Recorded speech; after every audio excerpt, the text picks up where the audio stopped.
I've got one flame to burn, one race that I can say I ran. Good afternoon, everybody, and welcome to the 21047.com podcast. My name is Keith Cartwright. I am the host of this show, and I'm really glad to have you along listening in today, wherever it is that you're listening and whenever it is that you might be listening in. Today's episode is sponsored by my dear friend Solomon Whitfield, better known as Mo. Mo has been supporting this effort through the Patreon platform for quite a while now, so he's a good running buddy and certainly a supportive buddy, and I am really grateful for that. If you want to learn more about Patreon, you can go to my website, 21047.com, TWOTIM47.com, and just click on the Support Me tab, and that will take you to some information about Patreon, which is basically just a platform where folks can offer financial support to folks like me who are just trying to create something to make a difference in the world, and that's what I'm trying to do with this effort, just running to dark with the light that I have found in this running journey of mine and in the stories of friends that I get to meet along the way. And so that money, that financial support allows me to reach out bigger, dream bigger, divert some efforts from other areas of my life to focus on this. And so I'm really grateful for all of the folks that support. And then if you can't do that, all the folks that are out there listening and sharing these stories, that means just as much. So thank you.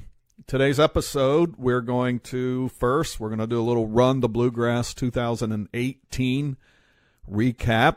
And then I'm going to share my interview with Laura Baumgardner. Laura is part of the Run for Respect effort out there at Pontiac Township High School in Illinois. Every year they put on this effort. She's a special needs teacher, and so her and her students are been battling. They got a long-term battle to eliminate the R word. Let's get rid of retarded. Let's replace it with respect. And so she's just had some ongoing efforts through this race and just everything else that they're doing. So I look forward to sharing that interview with her. But like I said, first, Run the Bluegrass 2018. Always a fun weekend for all the racers that go there. It's a beautiful race. But our Meg's Miles group, there's a group of us friends that are part of that group that usually show up there every year. And this year was no exception. And so last weekend, Easter weekend, the Run the Bluegrass 2018. So I went into this race really, as I've shared at different places. March turned out to be a pretty good running month for me. I've been running a lot this year. I changed my diet pretty dramatically. I've pretty much been eating vegan, if that's the label you want to put on it. I've tried to eliminate meat. I've done a good job eliminating the meat. I've also tried to eliminate all oils, tried to get all oils out of my life. That one I'm batting probably, 75%. Sugars, I'm closer to 100%. I don't use much added sugar. I've been looking at the ingredients and trying to keep sugar out. So definitely not a 100% vegan, but definitely committed, is a lot more committed to that lifestyle than I have been. So the net result of that has been I've felt great. I've lost quite a bit of weight. So I'm running lighter, and it all sort of has culminated here in March with my fastest marathon earlier in March. Now, fast is relative, right? I'm faster than my previous marathon. I'm not faster than you. Most people listening, I'm not faster than you. But so my first marathon in Richmond back in 2016, November of 16, that took me pretty close to 7 hours. And so I went to Little Rock here at the beginning of the month and ran that marathon in about 6 hours and 45 minutes. So it took a little bit of time off of that. It was my fastest marathon. Then I went on in March and ran my fastest 5K, ran my fastest 10K. And then lo and behold, what's on the calendar? The Run the Bluegrass half marathon, the last day of March. And Run the Bluegrass, I came back here last year. I ran it in 2015, a little over 3 hours. Came back last year in 17, ran it in about 2 hours and 48 minutes. So it took, 13 minutes off. So it has sort of become a litmus test, mainly because it's a really hard course. And so if you're bringing your time down there, you must have a lot of things going well. And so in the beginning, my goal really was just to come in there and maybe take another 10, 15 minutes off, get close, if I could, to that 2:30 mark. But as the event started drawing closer, I started thinking about it. And so my fastest half marathon was last year at the Flying Pig in Cincinnati, and it was 2 hours, 27 minutes, 38 seconds, I believe. And it was a less hilly course, although there were a couple of big hills on there. But by comparison, in my mind, the Flying Pig there in Cincinnati, much easier course. So to think that I could run my fastest half marathon ever at the Run the Bluegrass was certainly a big leap. That was going to be a pretty big goal. But again, after the march I had, I started wondering at least if it was possible. And so I sort of committed that was going to be my goal. And then I put it out there, so I was going to go chase it. And so it was on. That, man, once you put it out there and say, I'm going to go chase it, it's on. So I got to the expo there on Friday, and you pick up your packet. So I got my bib, and my friend Nicole, who really just through some conversations and her had kind of drug out of me this goal that I had in my head that I'd been thinking about. So she was probably the first person that I said it to, that I think that I can do this. And she assured me that it was possible. And so then Nicole had been injured, and so her plan was to drop down to they had a little over 3 mile race, 3.65, I think. So that was her plan. She was coming in and just wasn't feeling well, knee hurt, and she was going to run that and then just cheer everybody else on. And so at some point on Friday, she indicated that she was going to go ahead and run the half marathon, and not only run it, she was running it with me with the intention of she was going to help me get that goal. She's much, much faster than me. And so in my mind, her helping me meant I was going to have to keep up with her. And I'm going to tell you, I don't run with people. Mainly because I don't want the pressure of running with somebody else, especially if it's somebody who's going to run with me with this intention that I'm going to run faster than I really want to.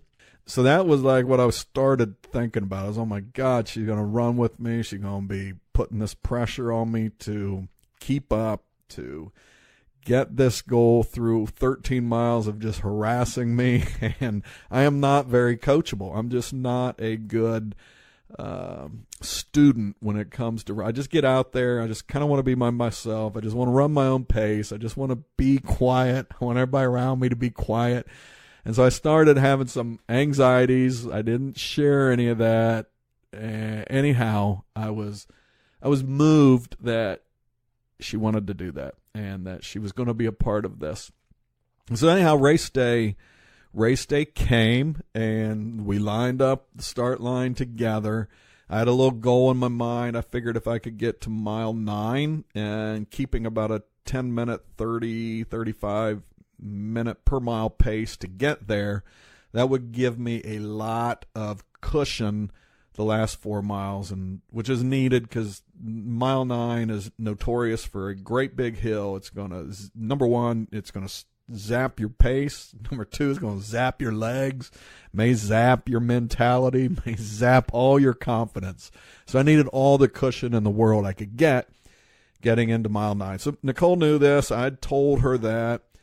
And so we took off. We were running. We actually ran, for me, a really good pace. I was staying close to that 10.5 minute. I saw her keep looking at her watch, which she was quiet about it, though. She did tell me that folks back at the starting line were sending her text messages, telling us where our pace was, telling us when we needed to pick up. I'm grateful she didn't relay every single one of those messages to me. That would have been a little nerve-wracking, as if it wasn't nerve-wracking enough to see her keep looking at the watch. She she was clearly into us meeting this goal. And so through mile 9, we got there, and I was way sort of off. I think we got there pretty close to a 10:45, maybe even a 10:50 pace. And I really wasn't feeling good about it. But mile 9 is where the Meg Menzies sign, there's a picture of Meg, who anybody who's listened to this knows that's the foundation for this running story and foundation for my love for being a part of this group, the love for using this running journey to do what I'm doing here today, sharing stories and just trying to bring light and hope. And so at mile 9, there's a big sign. It's Meg's beautiful face. And usually we stop there, I know I do, and just spend some time taking pictures, just reflecting. But this day I wasn't going to do it. I knew I wasn't going to. I went out there the day before, spent some time just reflecting at mile 9 on what Meg has meant in my life, what her story has meant, how the way she lived her life has influenced so many people. It is why the story is still alive, not because she was a great runner, which she was, but because of how she lived her life. There's so many folks who want to kind of jump in line with that legacy and building their own legacies, and I'm one of them. So anyhow, we got to mile 9, and I just kept on going. I ran up, gave Meg a little tap, and I don't know, there was some sort of energy that came through me there, and so I took off a little bit harder, ran up that first hill on mile 9, probably much faster than I would have if Meg hadn't been there. And so we kind of went at mile 9 pretty hard. But coming out of mile 9, I mean, I really started, it was hitting me hard. I started walking more. It was starting to be a struggle. Nicole's, coaching me along, use the downhills. She was saying, run hard on the downhills. Every time I walked, she'd look at that watch of hers, and she didn't need to say anything. All she ever had to do was look at that watch. At some point in there, we came in contact. There was an older fella. I know I'm an older fella, but this was an older fella. He looked older, looked like he was struggling a little bit. And Nicole looked over at me and said, "You cannot let that guy beat you." And so that became sort of her motivation. We passed him. To my knowledge, he never passed us back, but she said with great, concern, great fear of humiliation that we could not let that guy beat us. So we went on, we passed him, and like I said, I was struggling. I watched the pace start to tick up to 11, then it went over 11, 11:04, 11:05. I knew that I needed to get in there and 11:10, 11:12 pace. So I was really watching that for the most part on my watch. And then we got to mile 11, and I honestly at mile 11 started playing alternative scenarios in my mind. Up to that point, there had only been really one scenario that was possible, and that was I was running my fastest half marathon ever. That was the only possible outcome, and I sort of set myself up to believe it, set myself up to pursue it. But at about a mile 11, I started, at least I looked at my watch. I knew it was going to be a really good time for Run the Bluegrass, so I was giving myself the consolation that I was definitely going to take off that extra 10, 13 minutes from last year, and so I could definitely say of 3 Run the Bluegrass, this would be my fastest. I was already kind of giving myself the pat on the back for that one, the alternative pat on the back. And then I said, I got a really good chance of running only my second marathon under 2 hours and 30 minutes. So I was kind of giving myself a little, that would be good since, I may not get the main goal. I don't know if Nicole was mind reading me or what, but it was in that thought process. She turned and really looked and said, we did not come this far to not get this goal. We're going to get this thing. You can rest when we cross the finish line. You can die when we cross the finish line. Whatever you need to do after the finish line, you can do it. But we did not come to not get it. We're going to get it. And she said it like she meant it. She said it in a way that sort of scared me. She said it in a way that made me realize why I am not coachable. I'm completely uncoachable. Do not put expectations on me that I have to chase because it makes running really, really miserable for me. But, I started thinking about what was going to be more miserable for me. What was going to be more miserable is if I crossed that finish line and missed that goal by a minute, and I had it in me to make up that minute right there. If it had been way off, I knew it was close enough there that whatever, it was going to be close. That was going to be hard to live with. And she was right. We'd come that far. We'd stuck pretty close to the pace. So I gave it everything I had. And it wasn't much. I'm telling you, I had not much. Somebody said, boy, she helped you find the fight you had. No, she didn't help me find the fight I had. She created some in me and then pulled it out. But we kept at it, and, even found a little energy to sprint home and crossed the finish line about 2.5 minutes ahead of my previous best. So that goal absolutely came to life. I accomplished that. It was easily what I would call my best race ever, and that's tough to compare races. They're all great, but just in the sense that it was a great month of running, I feel like I've come a long way, and that race really put the stamp on that. When you think you've become a much better runner, that's a race that can confirm that, and it did. And it was a special run, just running with Nicole. Like I said, I've never run practice running with anybody.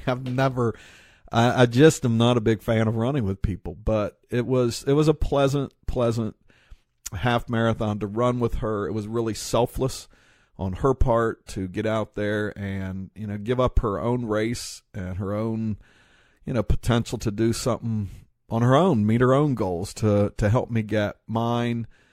There was no doubt all day she was invested in that, and all the other friends who were there who were invested in that and sending messages and cheering on. Many of you probably who are listening were sending messages. The one thing I did not do, I put every time saver in this race that has not been a part of previous races. So there were no Facebook Lives. There were none of those, which I was going through Facebook Live withdrawal. That's kind of like the fun of the race for me, just being out there chatting with people, letting them see it. There were no pictures, right? There was no stopping with Meg. There was no responding to people as they were texting and messaging me. And clearly any one of those things would have ate up the minute or two that I needed to break it. So that was hard on me, really. I don't like just getting out there and running and not really diving into all the entertainment value that's possible in a race. So anyhow, I did see after the fact all the folks who messaged, sent well wishes and cheering along the way, and it really means a lot. You can feel it. You know it, that when you put a goal like that out there, and there's all sorts of ways to track runners, you know it, that there's people following you. So you feel those cheers, and you feel sort of a motivation not to let those folks down, even though it's probably too strong, but you want to do it for them. And so anyhow, thank you all for cheering. But it was just a great race. Our buddy, new Megs Miles member Sid Bush, who I got to run with in Little Rock, he came up to run the Bluegrass, and the Megs Miles group went and met Sid as he came up the final 100 yards there at Run the Bluegrass, carrying the Old Glory, the American flag, and a bunch of them ran home with Sid. So that was a special moment. It was really special having Sid there. Just so many of my friends, buddies that I've not seen in a while. John Mayross was there. It was good to see John again. Got to see Anthony again after hanging out with him in Little Rock. Just a bunch of folks that I don't get to see often. And so, that's the biggest part of this journey, is sharing in those moments. It's not so much the moments themselves. It's just the opportunity to share in them with others, to cheer each other on. To run the Bluegrass 2018 was just this wonderful, wonderful experience, and it is such a well-run race. I don't know how many folks they had there, 4,000 or 5,000 this year, but it seems much, much smaller because Eric just does a great job. Rachel, they direct this thing well. They make you feel like you're at home. They make you feel like you've just stepped into a big sort of family reunion that just involves running a whole daggone 13 miles. That's one way to do a family reunion, but it's a beautiful place to be, and I really, really like it, and I'll definitely be going back next year, and who knows what we can try to accomplish there next year.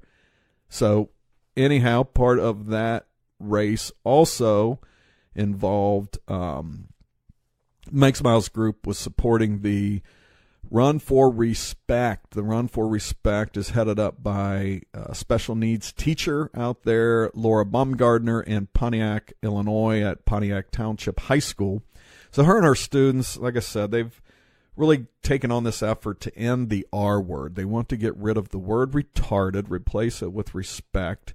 And so one of the ways they do that, they put on this big 5K race every year, and then they encourage a lot of virtual partnership over the month of April to support their effort. And their race is actually April 21st. I'll have some links with information about that when I publish this podcast that you'll be able to click into, register to support them.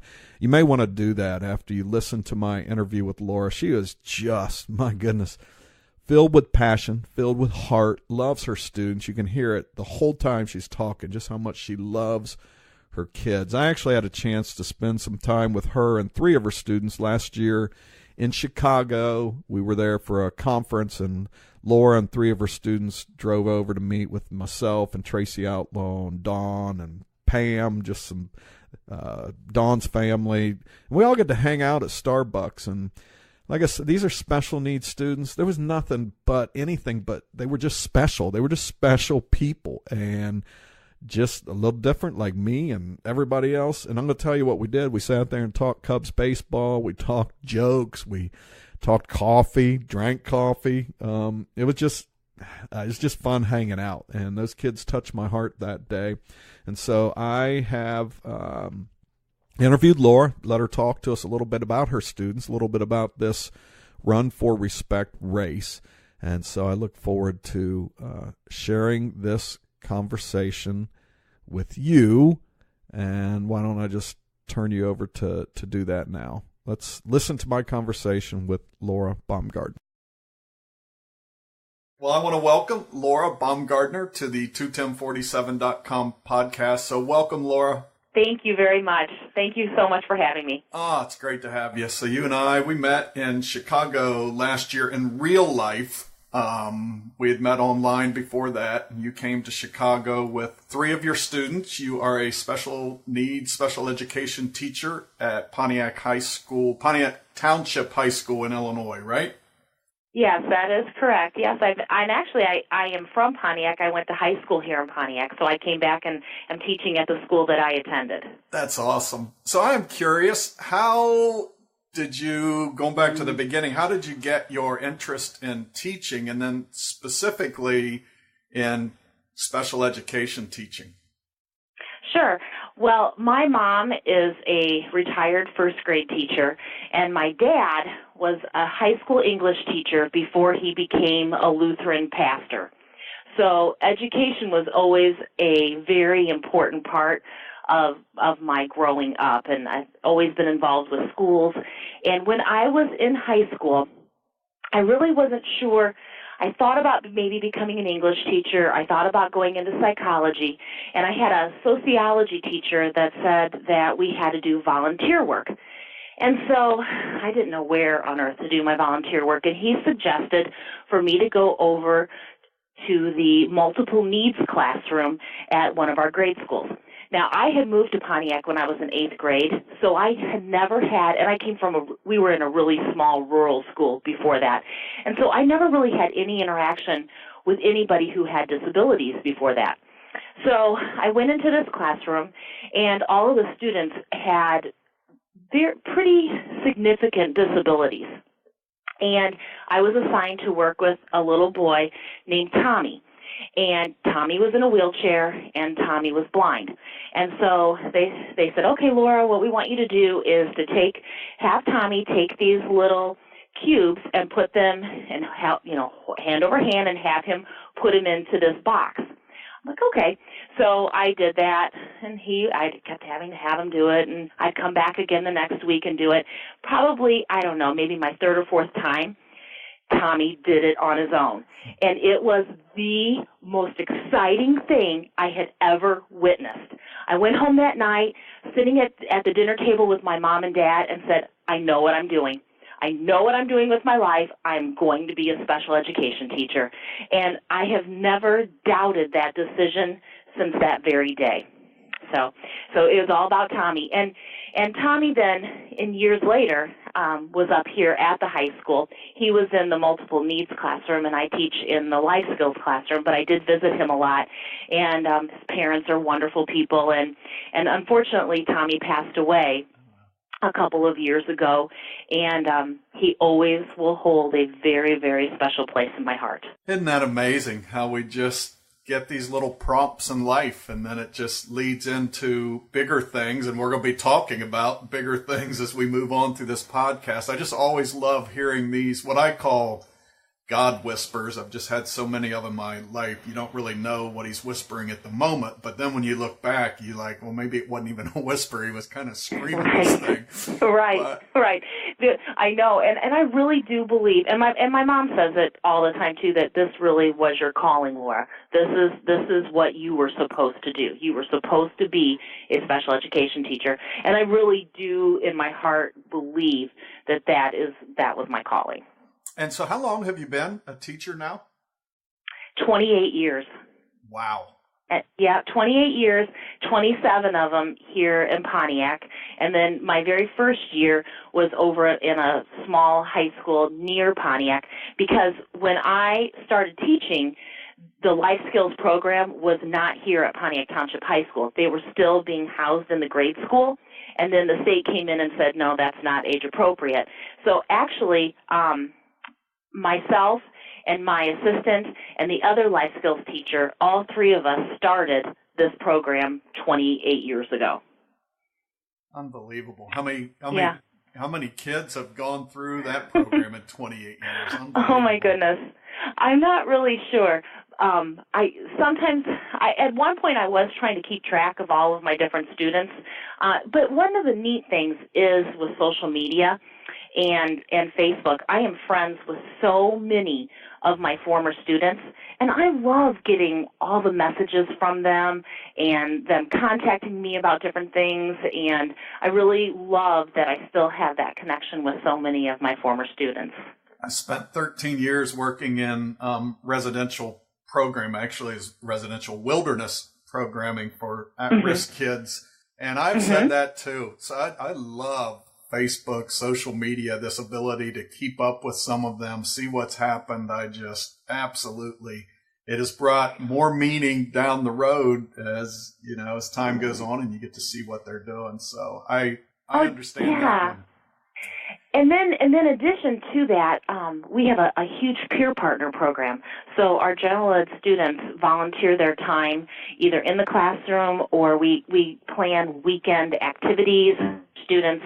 And it's really a great way for our students to build friendships and lasting high school memories. Because I always tell my peer partners that if you think back later to high school, you're not thinking about, oh my gosh, that algebra class, that was so much fun. You're thinking about the dances that you went to, the basketball games you went to, the movies with your friends. And so our peers are really important in that whole program to help our students build those lasting memories. So now I'm friends with so many of them also on Facebook. And so it's a neat way to stay connected with all the people that have made a difference in my life. Well, and so many of you come together for this one effort that I want to talk about next. And it's kind of how I met you through our mutual friend, Tracy Outlaw. He was supporting this Run for Respect that you put on. I believe this year will be the 6th year for the Run for Respect. Talk to me a little bit about what is Run for Respect. So I myself am, I don't know if you really consider me a runner, but I do like to run. And I was thinking 6 years ago about our whole campaign for Spread the Word to End the Word, which is a campaign that is sponsored by Special Olympics and Best Buddies International. And it's to end the very hurtful use of the word, the R word, which is retard or retarded. And that's something that's always hurt me, like forever. That word I just cringe anytime I hear it. So to have this avenue, the Spread the Word to End the Word, this campaign that we got on board with right away was wonderful. But then I got to thinking, it's here just at the school, and it needs to spread to the community. So I was out running one day with some friends, and I said, I got this idea. What do you guys think if we put on a 5K, if we do this Run for Respect? And they're like, yeah, Laura, that sounds really, really kind of cool. So I came back and talked to some other people, and they were all on board with it. In the first couple of years, we even got a grant through Special Olympics. At that time, it was called Project Unify, in order to start this 5K. And the first year, it was great. We had, I think maybe 200 people that came, which I thought was phenomenal. Lots of people that walked. And then the next year, I thought, I started to see like this virtual race. And I thought, maybe I could get like 5 or 6 people to do the virtual race. I don't know. We'll just throw it out there and see what happens. And what a neat, that has been one of the coolest, neatest things, are all the people that we have met and that are a part of this virtual Run for Respect. Amazing. And Tracy is the very first year, I still had no idea what we were going to do. This is the 5th year for the virtual run. And I met Tracy through Meg's Miles. So I've been a member of Meg's Miles from the very first weekend that started, that it began after the unfortunate, horrible, tragic death of Meg. And I ran that very first time for her. I run for her every year. I think about her. I think about her family, her wonderful, dear, sweet mother. I'm so happy I got to meet her in person. And anyway, Tracy contacted me, and he said, hey, are you still doing this? And I'm like, yes, I am. I want to be a part of this. And then he's like, well, what states do you still need? And I'm like, what? And I started talking about the states like we didn't have, and he says, you say something about 6 continents. Why not 7? And I'm like, what? So Tracy, that first year, is the one who got us all the rest of our states. Yeah, I'm chuckling because that's him. That's just, it is him. You're Isn't just it? describing him. Yes. Oh, amazing. So much energy, such a wonderful person, does so much good for so many people. I mean, I don't think that people even realize just all the workings and all the things that Tracy does for people. And so I think I saw a post today. You're still missing, what, five states? 7. We're missing 7 states. West Virginia, Wyoming, Louisiana, Rhode Island, Utah, Maryland, Vermont, and Australia. Right. That is what we're missing. If you're listening to this from any of those states, you need to go register right now. I'll put a link up when I share this podcast. Thank you. But we need to get those states in. I'm curious. Yes. The students, how do they rally around this race? Oh my gosh, they start talking about it in like September, October. They start talking about, the Run for Respect, and, we got a lot of work to do. Boy, we got a lot of work to do. We got a lot to get done. So they help. We make trophies for the winners in the age groups for the actual race. So they paint them, they glitter them, whatever we have to do. They help cut raffle tickets, make the raffle tickets. They organize all the packets. For the virtual race, they map where everybody is from. So that's the other really neat thing about the virtual race, is that it has been such a neat way for me to teach about the world to my students with disabilities. I mean, because it becomes more tangible for them. So they map where every single person is from in the world. They then address all the envelopes. We go to the post office. We mail them all. They are a part of every single aspect. They write the thank you cards. Then we go through and we post the pictures on our Facebook page, which is Run for Respect Virtual 5K Run. And they get to see, like, oh, look at this place in the world. That doesn't look anything like Pontiac, Illinois. So it's just made the world real to them. And they love, like, certain names. Like, if I bring up Tracy Outlaw, they all know Tracy Outlaw. And then the three that got to go with me, they all know Tracy. And they all know Harvey Lewis, too, because we really follow Harvey, who is the ultra marathoner, and he does the run for respect for us every year. He's a geography lesson in himself. He is, isn't he? And they love being a part of all that. Now, another really cool thing that happened a year ago was one of my students, Nick, who you met. He was the redhead. Okay. Nick and I, he likes to run, and he and I started running races together, 5K races together. Now, what's funny about Nick is if he's running with his dad, he walks a lot, but if he runs with me, he cannot stand to have me beat him. So he's always ahead of me. And if he has to walk a little bit, he'll walk, but he'll always look over his shoulder to see if I'm behind him. So anyway, Nick and I have this friendly competition. Well, he and I got done running it was a Halloween 5K. I let Nick pick the theme. That year we were Wizard of Oz. We all got to be a character from the Wizard of Oz. So we were at school, and he was telling the kids how he beat me. And then 2 or 3 others said, well, we want to run a 5K with you too, Miss B. And so from their motivation, their what they wanted to do, for the last 2 years, we've been doing a Couch to 5K program, and a good number of our students are running 5Ks now. That is great. Isn't it cool? What does that do for them when they train, when they're done? Oh. What does that do for them? They are so proud of themselves. They talk about the next, when we're talking about the race, and they're talking about how they ran, or if they had to walk, or what place they got, or if they, what their times were. And they've really grown. And what's really neat is this year, 2 of my students who mainly walked last year during the Couch to 5K, they're keeping up. Yesterday we did a 25-minute run with no walking, and they did it. So they set goals for themselves, which I always think, we think, oh, we know everything, and we know what's best for our students, or we know what's best for kids, or whatever.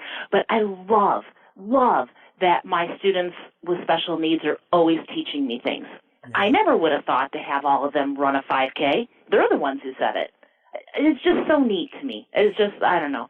It makes me happy. I interviewed a teacher in South Carolina a couple of weeks ago, Lori Latham. I think I actually saw. I listened to it. Yeah. And she really got me thinking. So, I've been on my own running journey, and it's been filled with goals and kind of setting some things out there and then achieving it. And one of the things I've said all along is that when I cross one of these finish lines, whatever distance the race is, it's usually something that I, put out there that was challenging.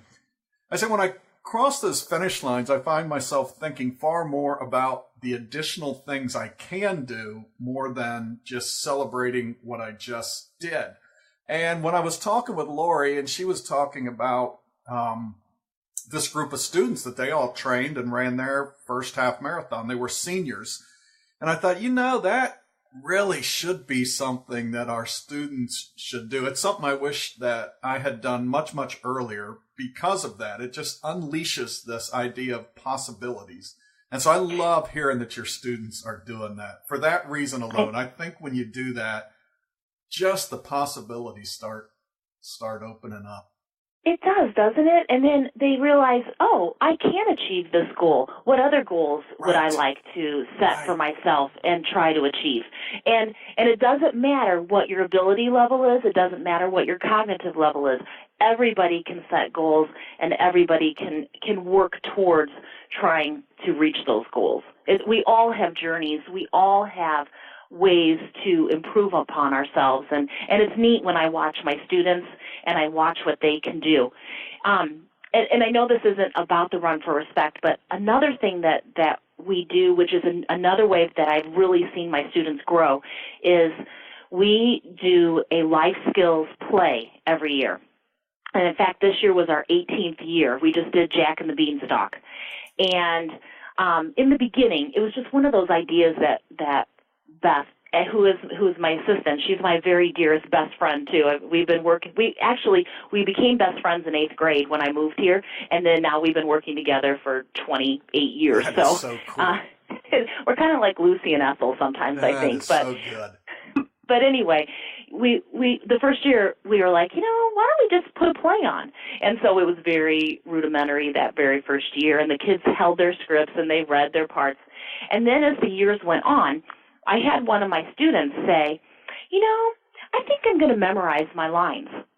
And here I am thinking I know everything, and I'm like, really? I don't know. If you can memorize your lines, I don't know if that's possible. And he did. He memorized them. And then after that, all of our kids started memorizing their lines. And now it's just expected. They all memorize their lines. Now, I might be backstage, and I might cue them if they need a line or two, but they all do it.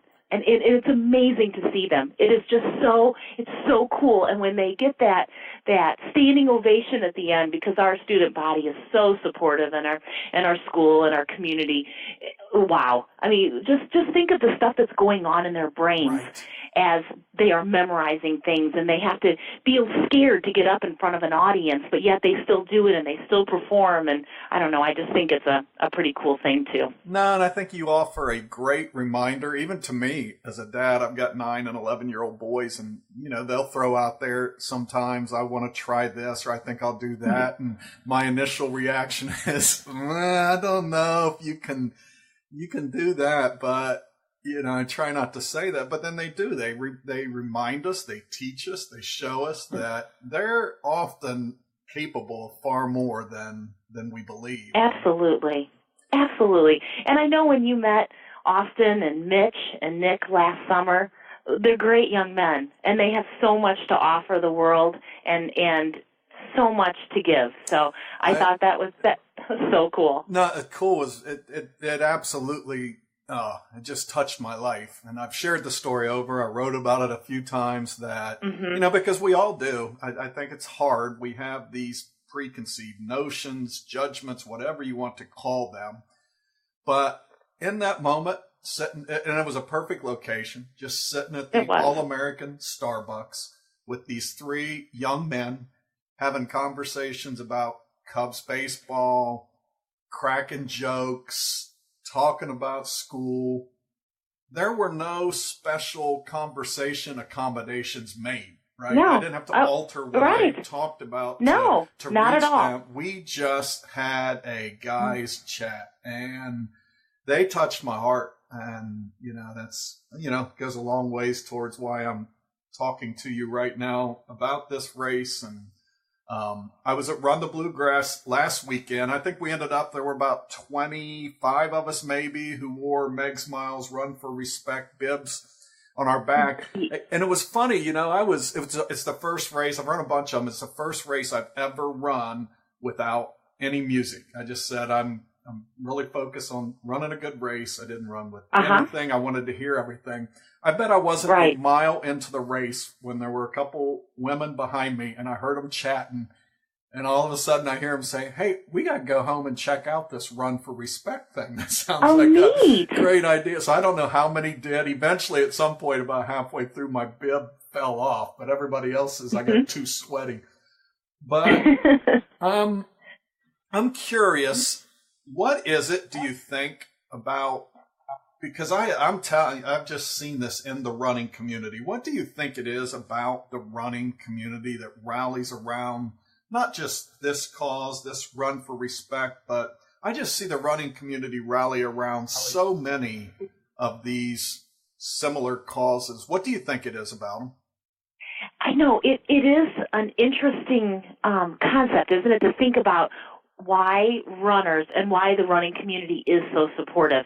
And I wonder if it's because of the physical nature of running that really, there's very few people, I think, that really truly go out and enjoy a hard race.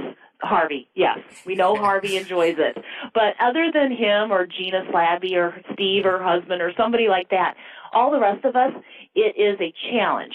So we go out, we give it our all, and we realize then while you're out there and you're, you kind of are thinking about things and nature and God and your family, and I think you're more in tune then to help other people out. Yeah. I think there's something about that giving that the stress on your own body and what you're doing, and then that you can do it, and so then you're more willing and ready and able to help other people. Plus, I think a lot of the races have causes which make you think about what that cause is. And I think so many people, too, want to do good things. They just need to be given the opportunity. They need to see, I can help out by doing whatever the activity is. And I think running and the running community, I think we offer a lot of neat causes. Yeah, I say that all the time. I believe that too, that I think there's a lot of folks out there far more willing to help than we give them credit for. It just sometimes takes a little poke, or it takes a little putting something out there. Here's where we need you. And they respond.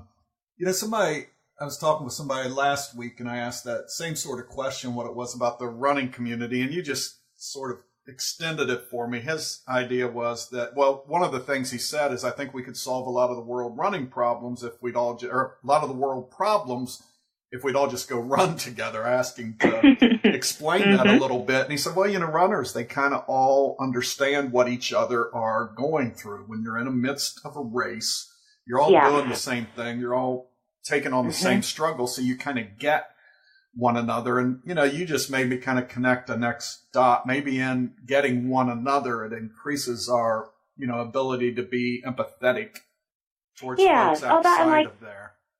Yeah, I like how you say that. I agree with you. I really think that is something. And I see it time and time again. I mean, just look at the Run for Respect. Look at the virtual Run for Respect. I mean, it's just so neat to see people get on board with it and help us and spread the message. I love that you guys did this at Run the Bluegrass.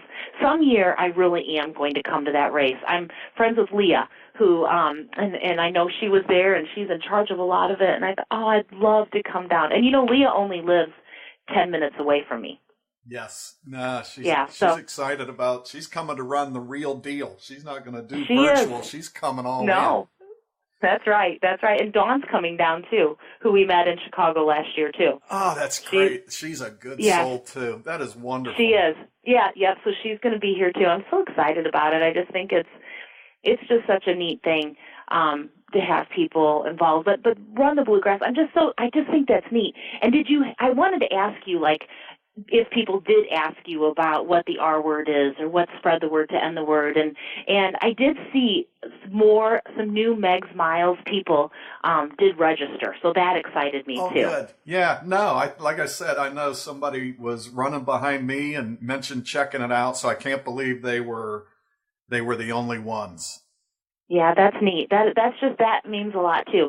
And I've had people ask me too about the cost of the race. Because the virtual is $20. We've never raised the price of that. And the actual race is $20. And if you're a student, it's only $10. And we are very fortunate, and we do actually raise money. It pays for all of our Special Olympic activities, all of our unified sports. It pays for our life skills play that I talked about, because we don't have a budget for that. It pays for that. It pays for field trips for the kids. It does a lot of good. But that is to me is almost like a side note, because really my true thing is the message. That is what I'm all about, and that's why for kids, I only want it to be $10. I don't want this to be something that people have to think, gosh, I don't know. I'd like to do that Run for Respect, but gosh, it's pretty expensive and it's getting up there. That's not my idea. That's not my mission. My mission is to get as many shirts on as many kids so that they're wearing that Run for Respect and they're talking about that message and they're thinking about it. And same with the virtual. It's always just going to be $20 until the post office makes me pay like $20 to mail it. Then I might have to do something. But other than that, no, that's not it. The whole thing is the message. I want as many people to sign up. I still have 50 medals. So our goal for this virtual race is I need 50 more people to sign up for that. I will be pushing that this week. I promise. Oh, that's awesome. I appreciate it so much. I just think it's a neat thing. And I have to tell you another little side note story that I had an English teacher stop me this morning. She's like, Laura, I've been looking for you. I wanted to tell you this. And she said that she was having a discussion in her class. They were reading a book, and she said it's an older book, and in the book they use the N-word. And so she started talking to her students about that and about how then it was used and how it is not appropriate to use now and why.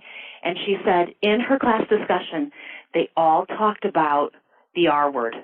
And they said, you know what, it's kind of like now with the R word, that the older generation might still be using the R word, but we don't use it. We don't think it's right, and we're trying to teach people and tell people.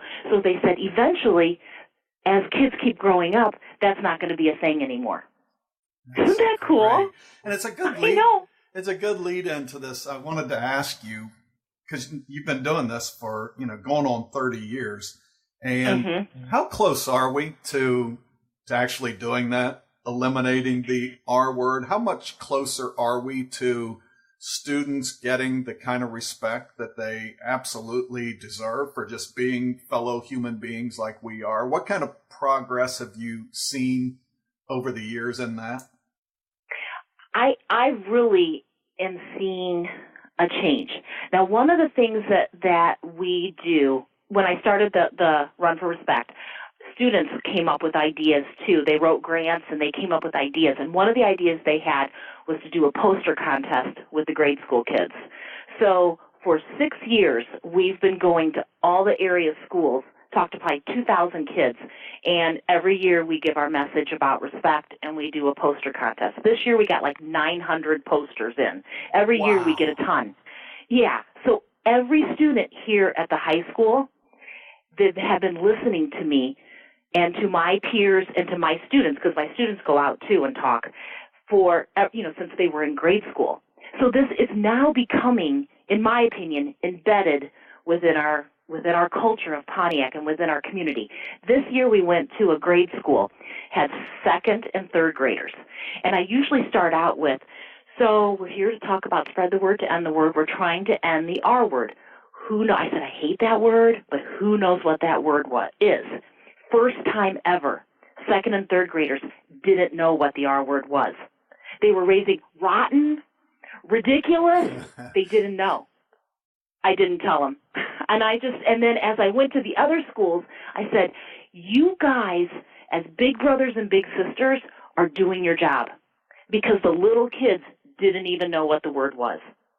That, to me, says that we really are making a change. You got to be very proud of that. Oh, I'm so proud of my kids. And they're the ones, they're out there, they're talking. They're the ones that, and then all these kids do think about it. They're going home. If they hear an older brother or sister or mom or dad say the R word, they just say, hey, we don't say that word anymore. Isn't that cool? Oh, I just think it's awesome. I am so glad you shared that, because that, it's, you're watching the news too much, you get this impression we're headed the wrong way in a lot of places. Maybe we are, but I think the real value in that is, and the real power behind what you just said, is if you sink your heart into a cause and you stick to it, you can make a huge difference. To talk about this huge school district, you've completely changed the culture in it. That's powerful to me. It's powerful to me too, and to think, just talking to kids, and every year, when you give it to them, kids really don't want to hurt other people either. They just don't know sometimes that this word, how much weight this word carries, and how hurtful it is to people with disabilities and to their friends and family. They just don't know, and so now we are changing the culture. So I'm so proud. I'm so proud of being part of Special Olympics and being a part of Unified Champion Schools. They have given us the avenue to change our community. So the race itself there in Pontiac is April 21st, right? Yes, at 10 a.m. And folks can register to run virtually the entire month of April between Yes, they can. now and the last day of the month. Is that right? Yes, yep. It closes May 1st. And then if you know, and I have people that say, but I don't think I'm going to be able to do the actual run till June. That's fine. Yeah. I don't care. Just register Right. up until May. Some people said, oh, I'm going out I have a really neat vacation plan this summer. May I do my run there? Yeah, just get registered now, and then we'll send it to you. And then we love getting pictures throughout the summer, Yeah. and we love being able to see what everybody's doing. That's fun. Well, you tell those young men, they got put on my heart so big. So I'm hoping to do it on the actual 21st, but if not, it'll be the 20th or the 22nd. I'm going to go out here in Hanover County, here in Ashland, and I'm going to run my longest run ever just for them. I'm so committed to ending this R word, replacing it with respect. So I'm going to run 27 miles in one I'm so one amazed that outing, you're doing that. Either, oh my gosh. either the day before or after. And so I'll do some Facebook living or something along the way. But they touch my heart, you know. And so I decided I got to do something that just lets them know that's how much. And it's really not for them. It's just to say that's how much I really liked you guys. You know, it's how much just so cool. I valued hanging out with you. So that's what I'm going to do. And along the way up until then, we got to get all those states covered. We got to get Australia in play here. And now, Tracy did tell me, he said, don't worry, I'll get Australia.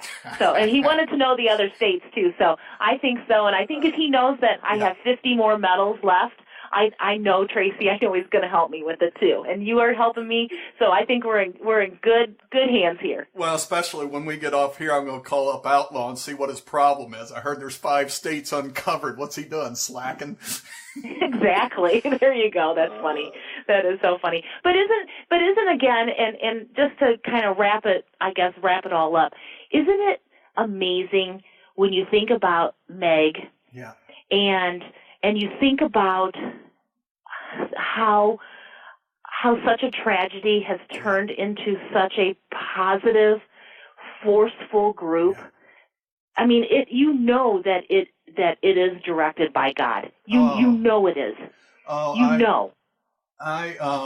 It'll be hard for me to say this without, but I've done 2 interviews in 2 nights. And last night I interviewed a woman and a man. The woman donated her kidney to the man. They met in Meg's Miles. Never would have known each other. Never. Oh my. The Brooke Griesby, his wife, she said, I hesitated to do it, but I just put a plea out there on Facebook. Wow. You know, my husband, he needs a kidney to save his life. And that kidney came from one of the women in Meg's Miles. And wow. Never would have happened, you know. And so out here tonight, I'm talking to you about just this incredible movement.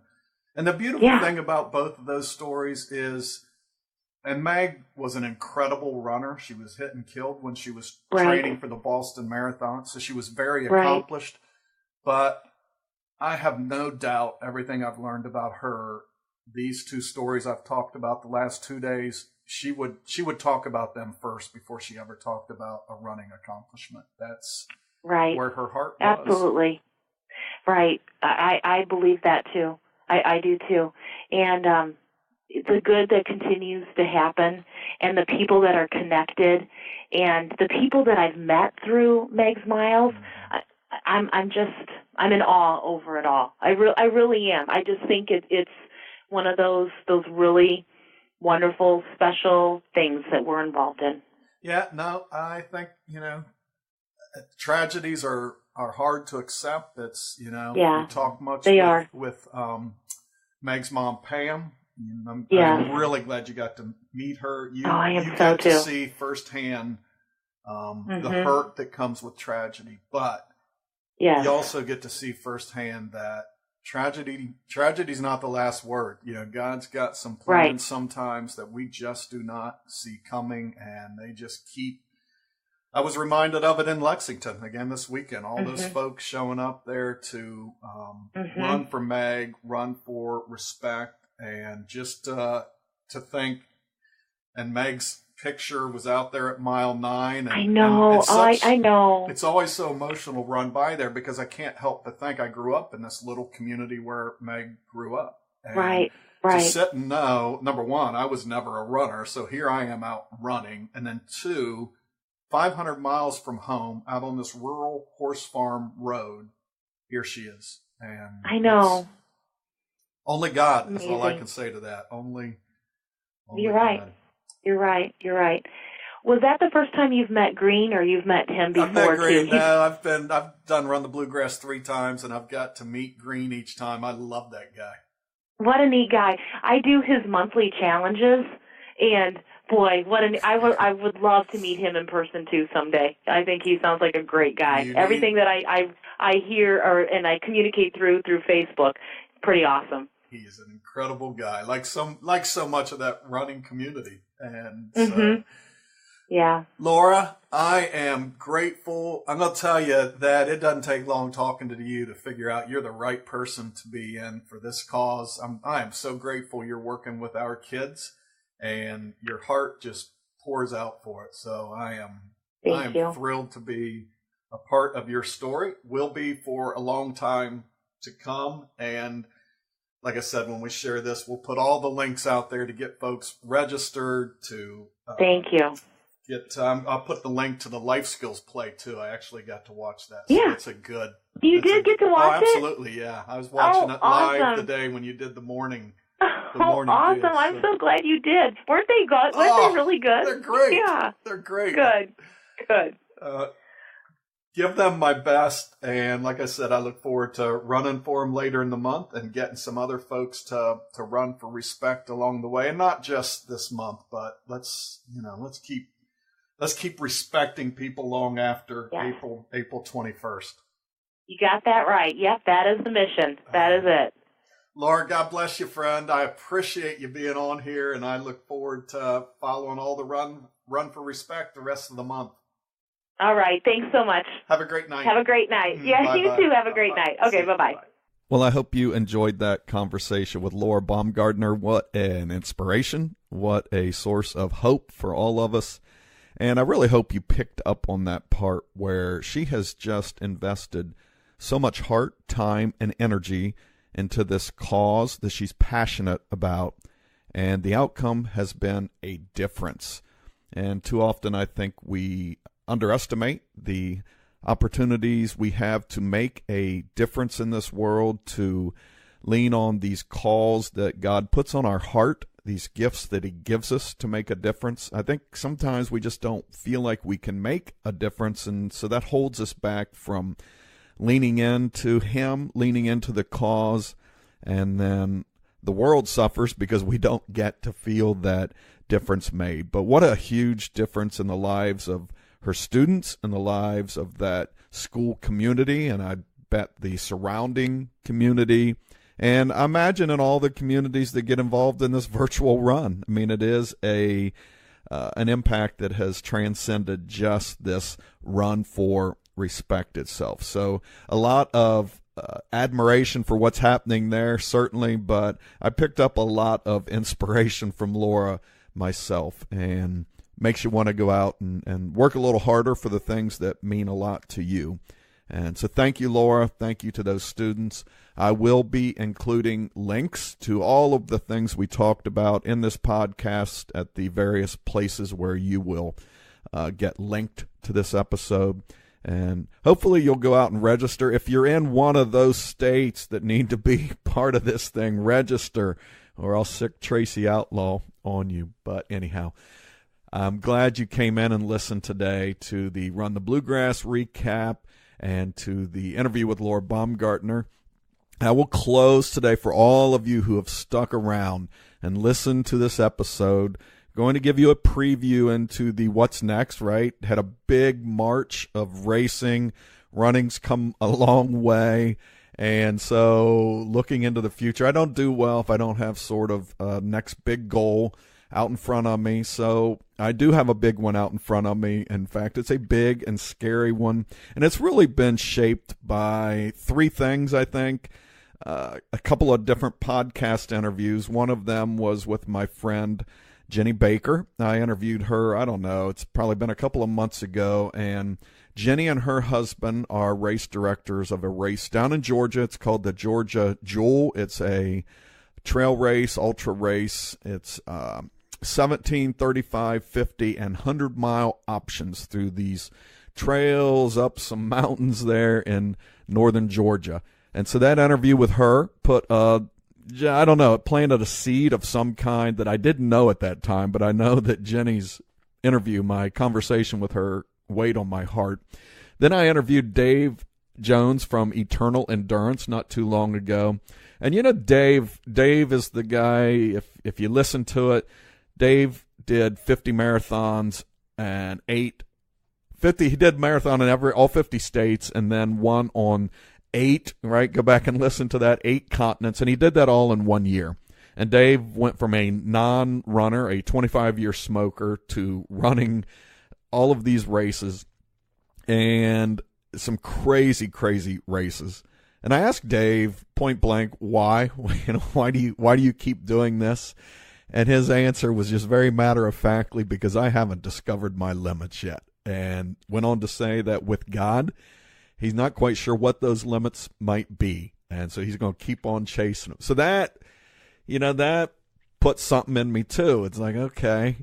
And then when we were in Little Rock, there were the 5 of us from the Megs Miles group that were down there running. And Nicole Williams and I, who I talked about in this episode, who helped me reach some new limits at Run the Bluegrass, she and I got to bantering, I think it was just a little bit of that time, about some crazy races. And I won't take you through all the subsequent conversations that led to a commitment. And so here you go.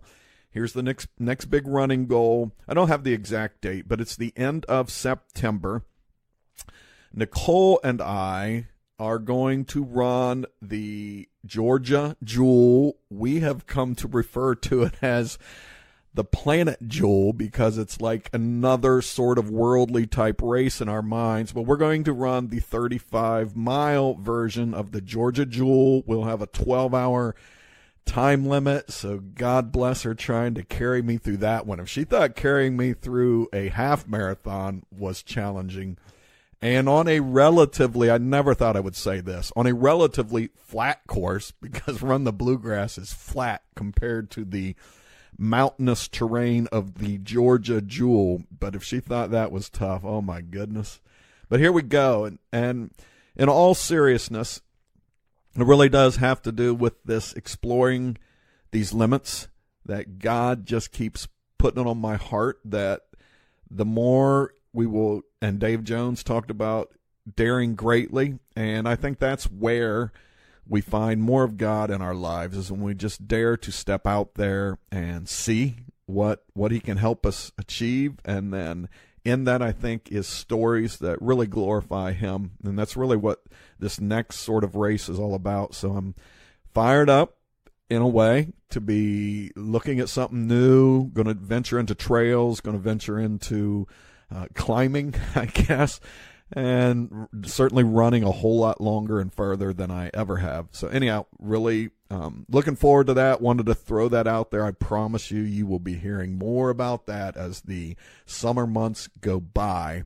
And so I look forward to sharing that journey with you. So if you stuck around today, you got to hear that grand announcement first here. Probably won't be sharing that too many other places just yet.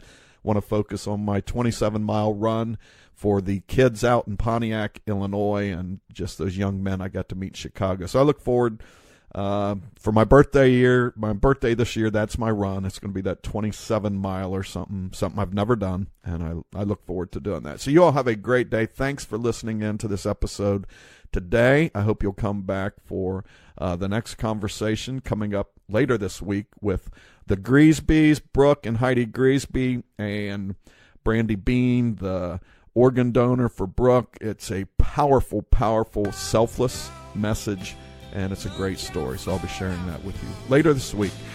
You all have a great week. Get out there and run. Get out there and cheer somebody on who's running, or if running's just not your thing, I totally get it. But come back. There'll be some cool stories here. You all have a good week.